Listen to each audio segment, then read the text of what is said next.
Also briefed the Permanent Secretary in the Office of the Prime Minister.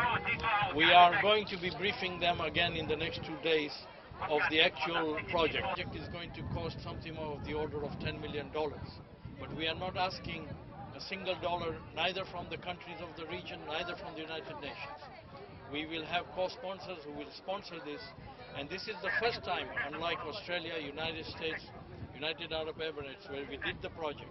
This is the first time we want to intervene in a humanitarian situation, and there is no financial implications on this, and it is not a one event that we will bring one rain. This is a 2-year event of regular rainfalls until we can rejuvenate this area, and then beyond that, of course, it will continue. I'm interested mainly in the scientific bit of it. In conventional rain, first of all, we must remember that 90% of the rain in the world falls back on the ocean. It's only a small proportion that goes to the land. Some of the clouds blow over the land through the general circulation models. Our aim is to draw the clouds which are sitting above the Indian Ocean, to move them through electromagnetic manipulation onto the land, and then it should rain on the land. So the whole system has been developed in a scientific manner, tested in technology, and my colleague David Miles, who has been working on this for more than 10 years in perfecting the system. Will you give us more details on that?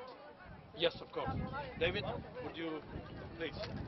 Technology is based on environmental signals we've re-engineered and we're sending back into the environment. So it's not harmful microwaves or something else that could damage food or animals or people. Technology relies on a signal that we're able to generate that triggers a response from atmospheric patterns. So we're able to observe this using satellite meteorology, extensively available now to everyone who's got access to broadband internet.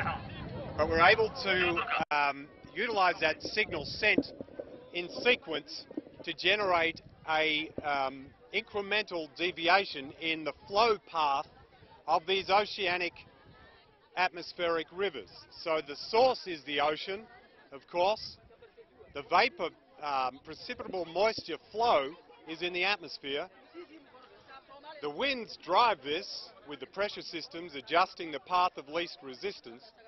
But our technology is able to interface that and hack into it, if you like, and make some micro adjustments to allow deviations to occur in the flow pathways. And this is how we broke the drought in Australia in 2005.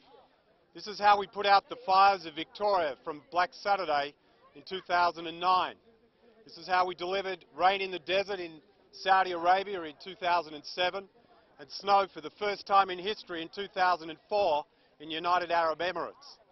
There's been other projects above the radar and some under the radar, but today for the first time we're putting our hand up in front of the media to say this is available.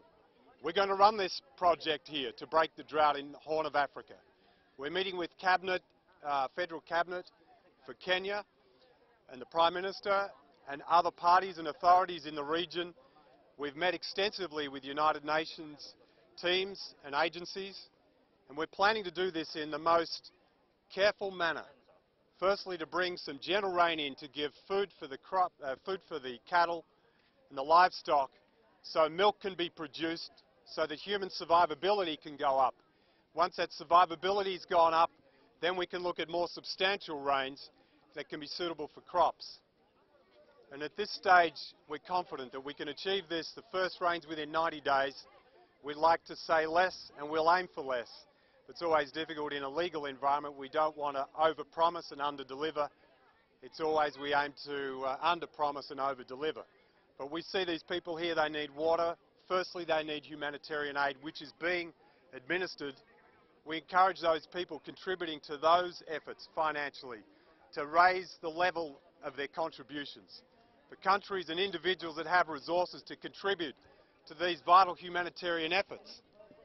And secondly, we're going to work on with our own private sponsors on some rainfall that won't hinder the humanitarian efforts, but that will then provide a base of support where the cattle livestock can feed and produce milk, and the people can access that milk.